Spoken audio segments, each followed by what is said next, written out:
खुलुमबाय बयनिबोसिम दिपु बसुमतारी इउटुबनिफ्राय बयखौबो फरायनाय थाबाय। दिनै माखासे मोजां गाज्रि रादाबखौ आं फरायनो लादों।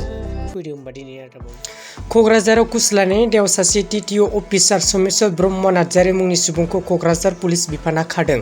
मानोना आयेननि बेरेखायै रां लानायनि हेंथायै directorate of vigilance and anti करप्शननि हान्जाया गोख्रों सिग्रोमबाय थानाय समावनो क'क्राझारनि टिटिअ अफिसार समेस्वर ब्रह्म नार्जारिखौ क'क्राझार पुलिस बिफाना थांनाय हरनि समाव आयेननि बेरेखायै रां लानायनि दायाव हमजायो।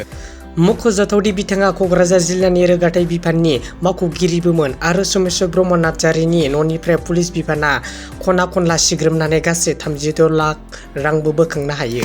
थांनाय हरनि समाव साथाम कासिमारा हटेलनि बिगोमा सरजित सिं आरो गावनिनो आंगो बिसिनि सायाव गाग्लोबो। बे जाथायखौ खौरां मोननानै गरायमारा दख'रा आमसुनि सोद्रोमाफोरजों लोगोसे जायगानि सांग्रां सुबुंफ्रा हटेलाव नुजाथि होयो आरो गुबुन फारसेथिं लोब्बा थानाय सिकिमुद्दिन आरो जाभेद आलीखौनो बङाइगाव पुलिसआ हमबाय। गुबुन फारसेथिं रुरुफारानि पुलिसआबो नुजाथि होयो। जोखोम जानाय बिगोमा आरो बिसिखौनो देहा फाहामसालियाव दैथायहरो। बे जाथायजों लोब्बा थानाय जाभेद आली आरो सिकिमुद्दिनखौ बङाइगाव पुलिसआ हमो। मख'जाथावदि जाभेद आली आरो सिकिमुद्दिननिफ्रायनो खम बिबांनि गान्जाबो बोखांनो हायो। हादरनि फिन मुस्लिम आरो हिन्दुनि दावराव। दुर्गा फुजानि समाव लामायाव डीजे दामनानै दुर्गा मुसुखाखौ दैमायाव फोजावहरनो लोब लोब हिन्दु सुबुंफ्रा थांदोंमोन।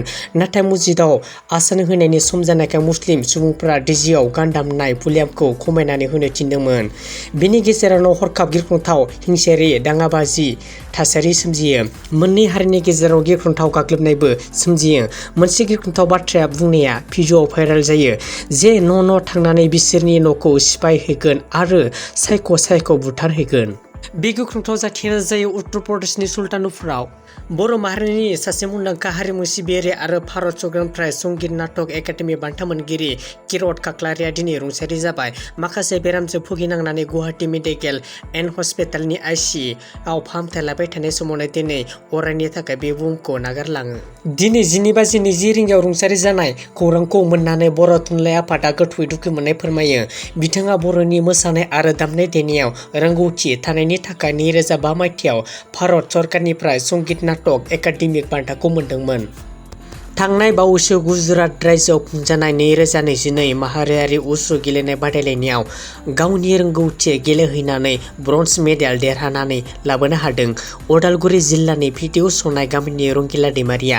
रंगिला दैमारिनि देरहासारनायखौ लाबोनानै उदालगुरि उसु एस'सियेसना रंगिला दैमारिखौ बरायदों। लोगोसे उदालगुरि जिल्लानि एबसु, उदालगुरि जिल्लानि इउपिपिएल सनाय दख'रा एबसु आरो उदालगुरि जिल्लानि एबसुआ जथायै गाजा गोमजायै बरायदों।